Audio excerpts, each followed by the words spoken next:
Hello everyone, welcome to my YouTube channel Tech Wisdom, and in this video I'm going to show you how to fix a desktop icon. Apps icon is not showing, so I'm going to show you two methods to fix the problem.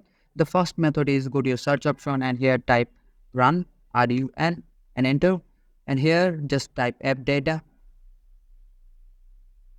and click OK.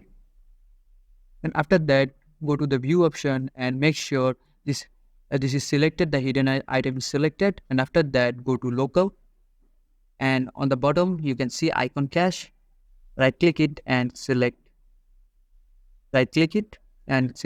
delete, and after deleting it go to the search option again and here type taskbar task management manager, click it to open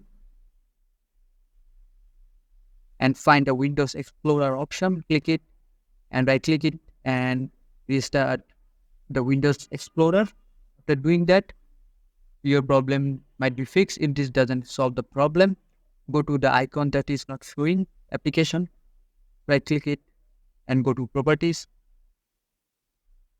and select change icon, and the icon may show up here, and select that icon and click OK, and your problem will be solved. So this is the video. I hope this is a helpful video for you, and I will catch you guys in the next video.